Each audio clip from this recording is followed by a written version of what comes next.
What's up, guys?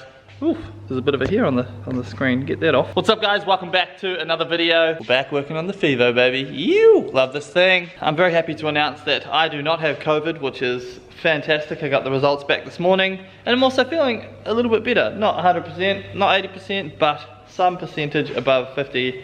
That allows me to come in here and continue to work on the car, which is awesome because I hate sitting in bed. Even though playing Rocket League is super fun and does take away some of the annoyance. But I have ADD pretty much, so I need to keep moving forward and doing things, otherwise I just get super antsy. But today, so this thing has come a very long way in a very short period of time. Here's a quick throwback to how this thing looked when it rolled into the factory. Introducing to the channel our 2001 CE Mitsubishi Lancer.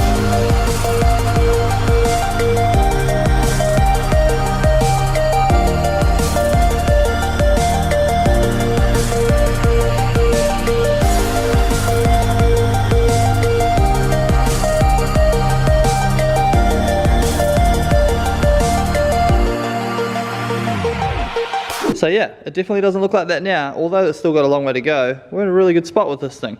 But today, I'm gonna go backwards a couple of steps, and for good reason, right? So, we're gonna take apart the whole turbo setup. The reason for that is, A, I wanna paint the turbo manifold again and do more coats on it because I didn't do enough. I think I only did one actually when we first painted it, but that's just for aesthetic reasons. Two, I want to Dremel out the turbo manifold because when we welded it and put it together, I know there are some sharp edges inside there that will be restricting flow a little bit. Now how much? I do not know, because people talk a lot about flow and stuff like that, but that's I guess for higher horsepower applications, and God knows whether it'll help at all for you know, this motor that's running not a crazy amount of power. But nonetheless, for peace of mind, I'm going to take it apart. We'll have a look on the inside of the manifold, and I'll show you guys exactly what I mean, but we're going to Dremel that out. We also need to drill out the wastegate hole where the flap opens and shuts and allows the excess exhaust gases out to stop the boost from creeping. We're getting boost creep at the moment all the way up to about 18 psi by the end of the pulls that we were doing on the dyno. Not a massive stress because it's not early boost, so 18 psi by the end of the run's fine. 18 psi if it was at like 3,500, that'd be a different story altogether because we'd have some rods coming out the side of the block. But a couple of jobs that we need to do, and I just want to check it all out and make sure everything is doing exactly what it should be doing in there before we put it all back together for the last time. Now I do have the dyno booked in for this thing on Saturday. Today's currently Monday, as you guys know, because you're watching this video right now. So a week from now we're putting this thing back on the dyno for the final time and getting the final number for this engine. At the moment it's already feeling awesome at 162 kilowatts, so if we make, you know, more power than that, happy days. But we just want to make sure everything is super reliable before putting it back on the dyno for the last time. So without further ado, let's chuck this thing in the air. Got to pull the exhaust and stuff off underneath, and then we'll put it back down and we'll take the whole turbo setup apart. Let's go. So everything is looking pretty darn good under here. Not mad about it. So one thing we need to do is weld in an O2 sensor bung. I need to put the stock O2 sensor back in because that's currently not in at the minute, but that's fine. But yeah, so we're going to whack the exhaust off now, the turbo drain, and that's pretty much all we need to do under here. I'll pull the intercooler piping off just to make it a little bit easier for us when we pull the turbo out up top, and then we'll bring it down and we'll undo everything else up top.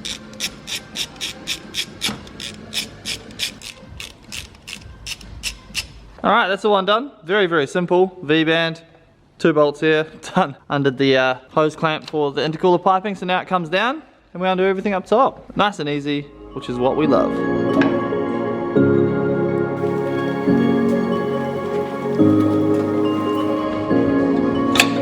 Who am I without you?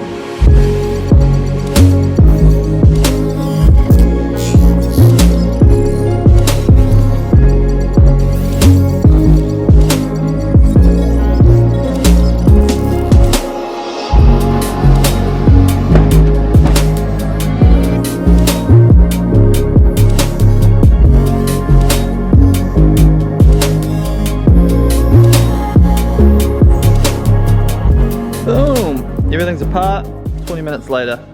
That's how easy this setup is to take apart. I ain't mad about that. So the couple of reasons we took it all apart. Obviously to inspect it, make sure everything's all good. Max speeding rods turbo, in absolutely pristine condition, zero shaft play, very happy with it, all good. But we do have to whip this back cover off to drill out this wastegate flappy boy, because it's currently, the hole isn't big enough, but I'll show you guys that in a second.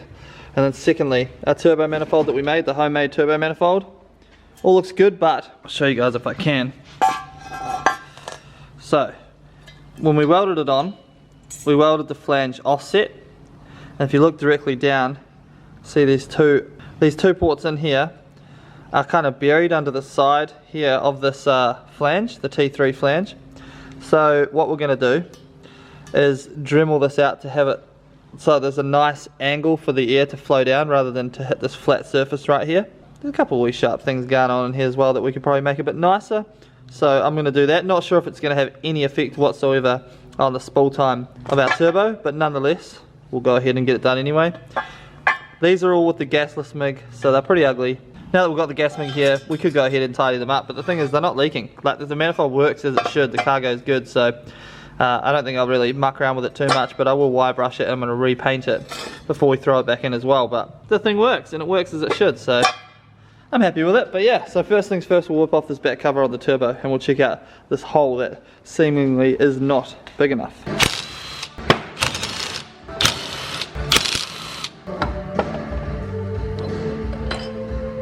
So, this is the hole that we're talking about here. Apparently it's not quite big enough. As one of you guys have said in the comments, not in this video but one of the other videos when I installed the turbo. So basically I think you just make this hole a bit bigger. Also, on the back here, I diagrammed down the back of this a little bit so that it can actually open up further as well, just in case that was part of the problem. I'll test this out quickly with the compressor as well to make sure that the actuator is opening up as it should, because we modified it to fit obviously our setup. So I'm just going to make sure it's all working as it should be. But yeah, so we'll go ahead. I'll open this up as much as I can, but I don't actually have a bigger drill bit, so I'm kind of going to have to oval it out I think, but we'll see how we go.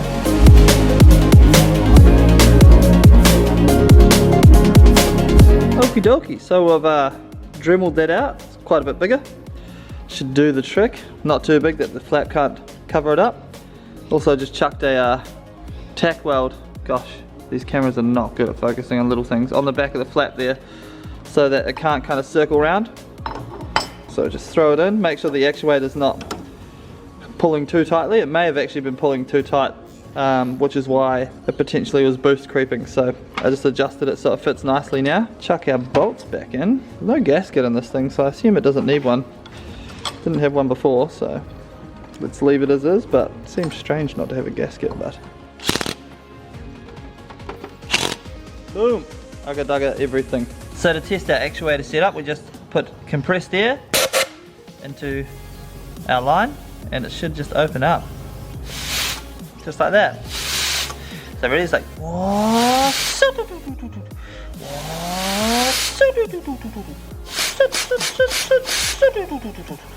and we put it through the exhaust wheel. Look at that. Come on. Alright, very happy with the turbo. Good job, mate. You're over there. Time to Dremel out our turbo manifold and I'll give it a look at paint.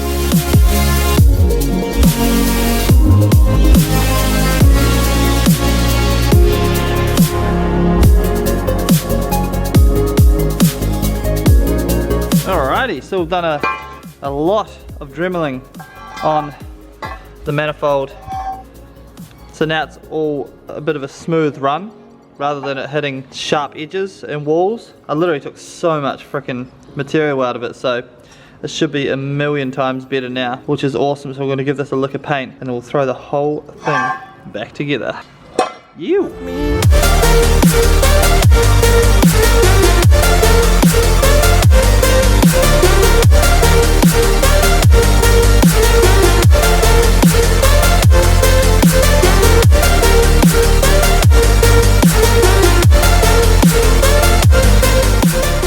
Alright, so I got a little bit ahead of myself. I apologise, but I slapped everything back together.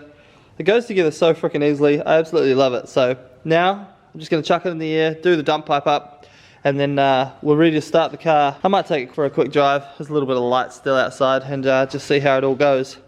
Make sure that it's making the right boost. I think it should only be running like 7 psi on this actuator, maybe 10, but we'll see how it goes, and then we can always chuck a boost 10 on the dyno. I reckon I'm pretty happy running 15, 16 PSI through this motor, as long as it's not making the boost too early. But yeah, hopefully somewhere around 180 kilowatt, 230 horsepower will be frickin' sweet. Yeah, let's finish it up, take it for a drive.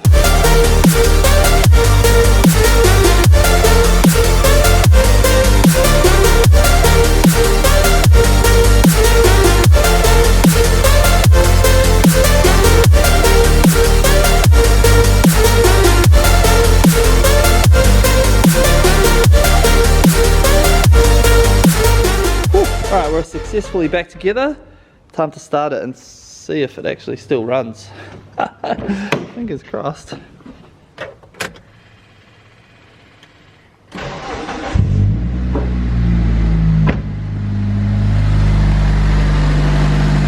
Look at that. This thing is smooth as hell.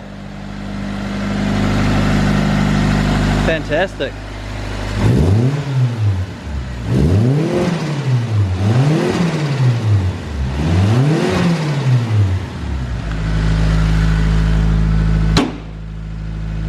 Boom! Time to go for a drive, if I can get the car out. Alright, we managed to get it out. Excuse the darkness and the phone filming, but taking Fivo for a quick spin.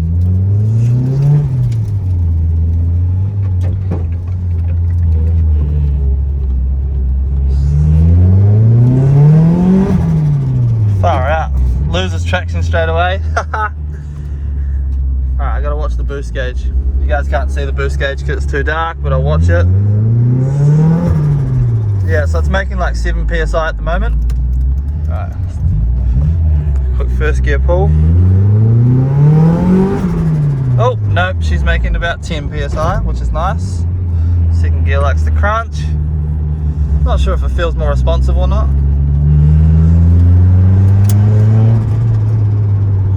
Sounds good.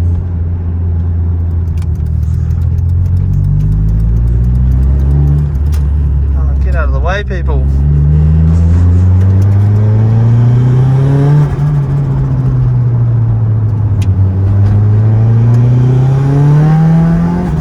Woo!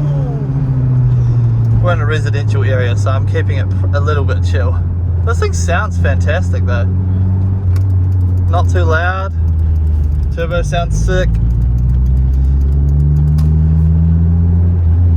Sun setting, driving the Fivo.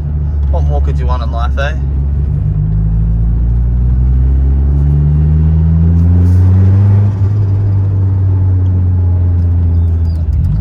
Moving second.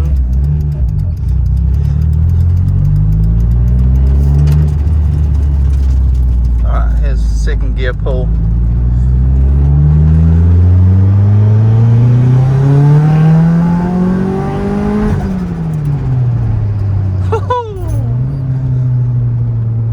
Guys, one of the more bigger pulls we've done.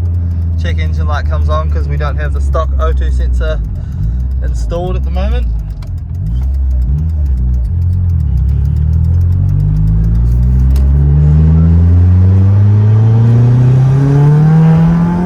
Man, that torque steer is aggressive. Woo. There we have it. Fivo turbo teardown and put back together all in the matter of a couple of hours. Looks way better now with a bunch more paint on that manifold. Stoked with this thing, man. I promise you guys, we will go for more than just a street drive in this thing soon, and I'll chuck the GoPro in so that I can drive comfortably without freaking out with torque steer with one hand. Because this thing is it's a menace of a car, honestly. And it's not even properly tuned yet, so we've got more in it. I'm freaking pumped. Look at this thing though. What a dream car. Did not picture this coming together like this when I first purchased it on Facebook Marketplace for $1,000. But hey, you don't have to spend a crap load of money to have a nice car apparently, which is sick. Speaking of crap load of money, we're gonna do a full price breakdown on this thing maybe tomorrow or at least soon in an upcoming episode. So very excited with that one because I'm sure you guys are keen to know exactly how much this thing cost me. But that is the end of this episode, guys. Thank you so much for hanging out with me today. I had a blast. I hope you guys did too. Hit that like button if you enjoyed the video, and I'll see you guys in tomorrow's video when we're doing frick knows what. You. Peace. Fivo. Yeah.